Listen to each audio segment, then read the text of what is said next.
내일은 늦습니다. 바로 지금 건강 365 영상 좋아요 눌러주세요. 사랑하는 가족에게 전하는 최고의 선물 건강 365 공유해 주시고 함께 해주세요. 아픈 것보다 가려운 걸 참기 어렵다는 말을 할 정도로 가려움에 계속 긁게 되는 경우가 있습니다. 아토피 피부염이 그렇죠. 아토피 피부염이라고 하면 아이들을 떠올리지만 성인 아토피 피부염 환자도 많다고 하네요. 한림대 동탄성심병원 피부과 박경훈 교수 연결되어 있습니다. 안녕하세요. 안녕하세요. 교수님, 아토피 피부염은 소화질환이라는 생각을 하게 되거든요. 그런데 아토피 피부염으로 고생하는 성인들도 많다고요? 예, 맞습니다. 소아에서 더 흔한 건 분명히 사실이지만 네. 성인에서도 적지 않은 사람들이 고생을 하죠. 보통 소아 같은 경우에는 최대로 크게 봤을 때 한 전체 소아의 20% 정도가 아토피 피부염을 가지고 있다라고 20%나요? 이야기를 하는데요. 네. 예, 보통 성인의 경우에는 유병률이 1%에서 3% 정도 사이 이 정도를 생각을 하거든요. 네. 예, 그것도 사실 굉장히 많은 숫자입니다. 아, 예, 적지 않은 성인들이 아토피 피부염을 실제로 가지고 있다라고 생각을 하는 게 맞겠습니다. 그럼 어린 시절의 아토피 피부염이 성인으로 이어지는 건가요? 없던 증상이 성인이 되면서 나타날 수도 있는 건가요? 둘 다 가능합니다. 아, 둘 다 가능한 거군요. 예, 사실 상당수는 아토피 피부염 어렸을 때 작게라도 조금이라도 아픔이 있던 사람들이 성인이 돼서도 약간 모양이라든가 양상이라든가 이런 게 좀 정도가 변해서 그렇지 네. 이어지는 경우들이 굉장히 많고요. 그렇다고 해서 성인에서 새로 발생하는 경우가 없지는 않습니다. 그것도 역시 있습니다. 건조해서 가렵고 또 가려워서 긁게 되고 긁다 보면 염증이 생기기도 하고 이렇게 악순환이라는 생각이 드는데 성인 아토피 피부염으로 고생하는 분들이 가장 힘들어하는 부분이 고질적이라는 표현을 쓰시거든요. 그만큼 완치가 어렵다는 건가요? 예, 그렇습니다. 말씀드렸듯이 소아에서는 시간이 지나면서 점차적으로 증상이 좋아져서 거의 사라지는 경우를 많이 보거든요. 네. 성인에서는 그보다 오히려 좀 저절로 좋아져서 완치가 되는 경우를 보는 게 더 드문 것 같습니다. 네, 굉장히 오랫동안 지속되죠. 그러니까 성인 아토피 피부염이 훨씬 치료하기가, 그러니까 완치가 되기가 어려운 거군요. 예, 어렵습니다. 네. 재발도 잦고 만성적이라서 난치성이라는 표현을 하는데 난치성 면역 질환으로도 불리더라고요. 난치성이라는 사실에는 별로 이견은 없고요. 네. 면역 질환이라고 하는 거에 대해서는 사실은 약간 사람에 따라 달리 생각하기도 하는데요. 일부에서는 아토피 피부의 원인을 피부 장벽 이상이다 이렇게 주장하는 사람들도 있고, 네.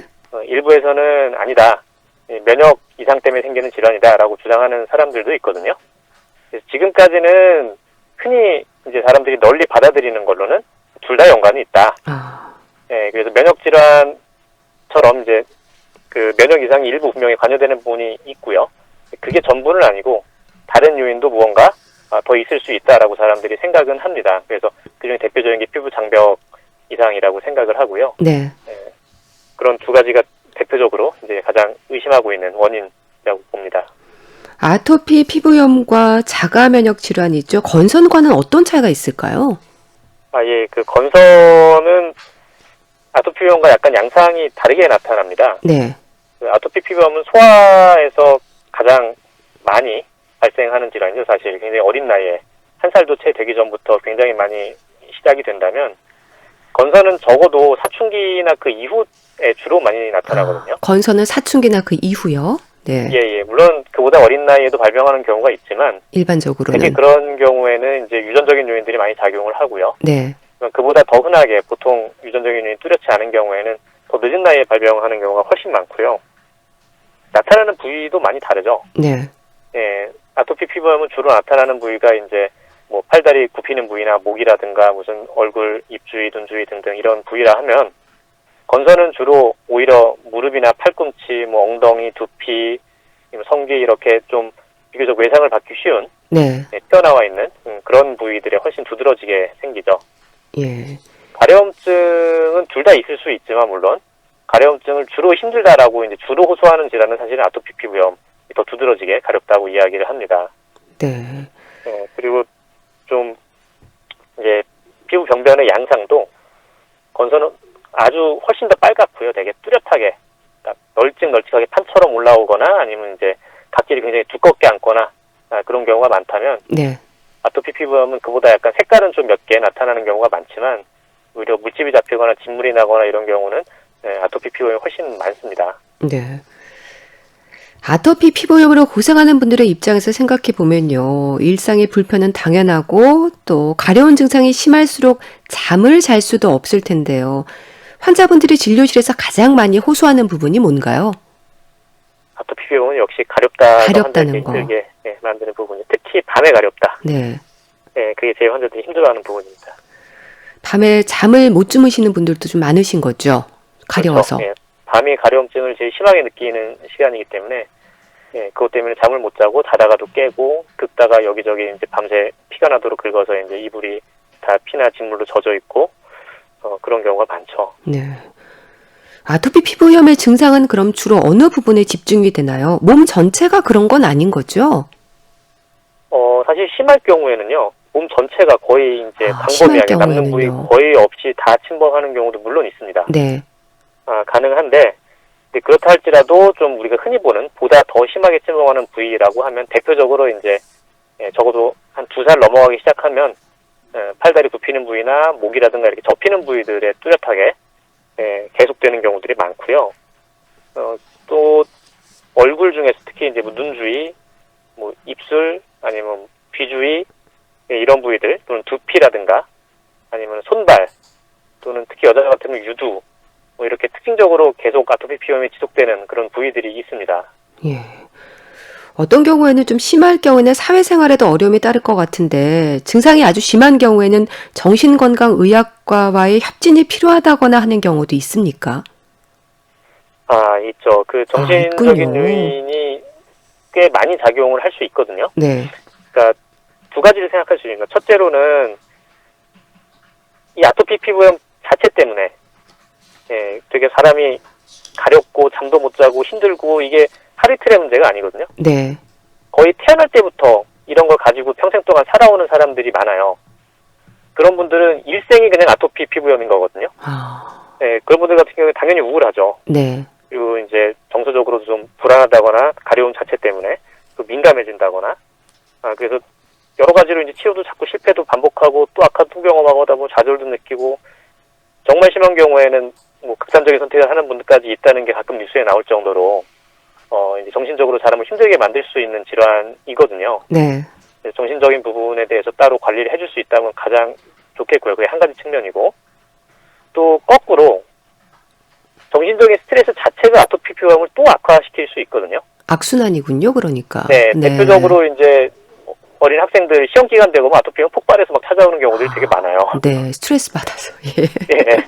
네. 그래서 그런 경우에도 거꾸로 그 스트레스 자체가 또 이제 증상을 악화시키는 하나의 요인으로 작용을 할 수도 있습니다. 네. 자, 그럼 치료는 보습, 가려움증에 대한 치료인가요? 염증도 치료돼야 될 것 같은데요. 예, 사실 이제 적어도 아직까지는 그 가려움증에 대한 치료와 염증에 대한 치료가 이 별개가 되는 건 아닙니다. 네. 예, 염증 치료와 가려움증 치료는 사실 염증 치료가 돼야 가려움증이 같이 좋아지거든요.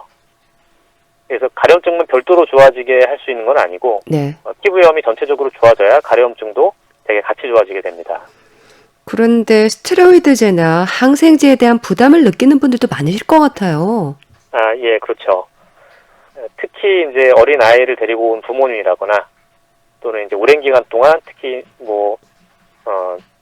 치료제에 대한 부작용에 대해 큰 걱정을 가지고 계셨던 분들, 네. 또는 과거에 치료제 부작용을 경험하셨던 분들, 이런 분들은 스테로이드나 항생제 사용하는 걸 굉장히 걱정스럽게 많이 이야기를 하시거든요. 근데 꼭 이야기 드리고 싶은 건, 스테로이드라는 물질이 여러 가지 합병증을 특히 전신적으로 가질 수 있는 건 맞지만, 그런 합병증이 걱정되는 경우는 거의 대부분이 그 약제를 전신 투여했을 경우에요. 스테로이드를 먹거나 아니면 스테로이드를 주사 맞았을 때 그때는 정말 다양한 전신 부작용이 나타날 수 있습니다. 네. 그렇지만 그 스테로이드를 바르는 약으로 사용했을 때는 생각보다 부작용이 그렇게 전신적으로 나타나는 경우는 거의 찾아보기 힘듭니다. 부작용이 나타난다라고 바른 부위에 부작용이 나타날 수는 있는데 네. 예, 그렇게 나타나는 부작용은 중단하고 나면 거의 대부분 다 다시 돌아올 수 있는 부작용들이거든요. 그렇군요. 예, 그래서 바르는 스테로이드의 사용은 그렇게 주저하실 필요는 없다라고 이야기는 드립니다. 네. 바르는 스테로이드는 강도도 굉장히 다양하기 때문에 예, 적절한 강도의 약제를 사용하게 되면은 꽤 장기간을 사용해도 큰 부작용 없이 유지가 가능합니다. 스테로이드 사용을 너무 특히 바르는 약은 주저하지 않으셔도 될 것 같고요. 또 더 중요한 점은 스테로이드가 아닌 종류의 약제들도 있습니다. 그래서 스테로이드가 아닌 종류의 바르는 약제들도 있기 때문에 네. 예, 사실은 약제 사용을 크게 주저하실 필요는 없다라고 이야기를 드립니다. 그러니까 바르는 약에 대한 부담을 너무 느끼실 필요는 없다는 거죠. 네. 맞습니다.